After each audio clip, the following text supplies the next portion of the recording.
Samer Alaoui, le chef du bureau d'Al Jazeera à Kaboul, arrêté par l'armée israélienne. C'est la direction de la chaîne qatari qui a fait cette annonce mardi. Elle précise que son journaliste a été appréhendé alors qu'il se trouvait sur le pont Allenby, le point de passage reliant Israël et la Jordanie. Alaoui tentait de quitter la Cisjordanie après avoir rendu visite à sa famille d'origine palestinienne. Au bout de quelques heures, il a été présenté devant un tribunal militaire israélien proche de Jenin, qui a prolongé sa garde à vue pour 7 jours. Le reporter est soupçonné d'appartenir au Hamas et d'entretenir des contacts avec des membres de la branche militaire du mouvement islamiste. Une délégation du Hamas, dirigée par son chef en exil Khaled Meshal, est arrivée ce mardi au Caire. Cette information intervient au moment où, selon plusieurs médias, des discussions indirectes seraient sur le point de reprendre sur la libération du soldat israélien Gilad Shalit. Preuve peut-être de l'importance de ces discussions, le numéro 2 de l'organisation islamiste Abu Marzouk ferait également partie du voyage.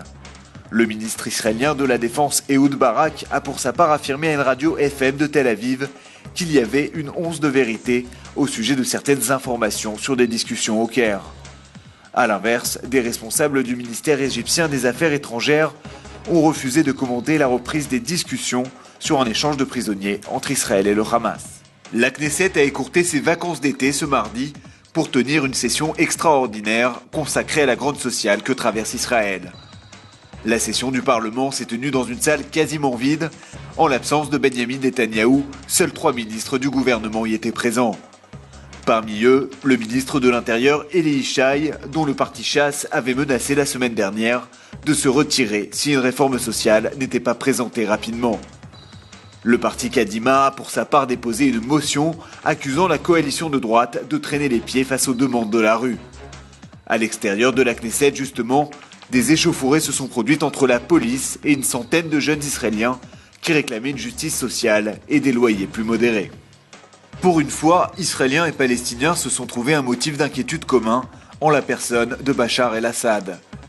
Les responsables israéliens redoutent en effet que le président syrien, dont le pouvoir est menacé, ne se livre à une provocation militaire pour détourner l'attention de la communauté internationale. De leur côté, les Palestiniens ont dénoncé mardi les tirs de navires de guerre syriens contre un camp de réfugiés situé près du port de Latakia.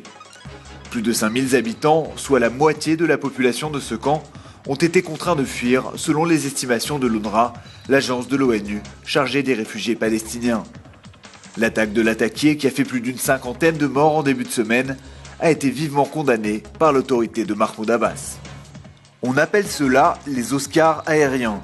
Comme chaque année, la compagnie israélienne El Al s'apprête à concourir contre 70 autres transporteurs aériens à travers le monde. El Al a été nominé dans 6 catégories différentes que voici: le Moyen-Orient, l'expérience de vol et de terrain, le meilleur magazine de bord, l'ambiance de cabine et bien entendu la sécurité.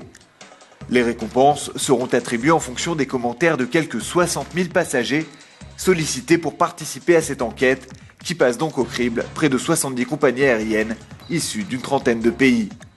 La remise des prix aura lieu en septembre prochain à Seattle lors du prochain congrès de l'aviation et du tourisme organisé par l'APEX.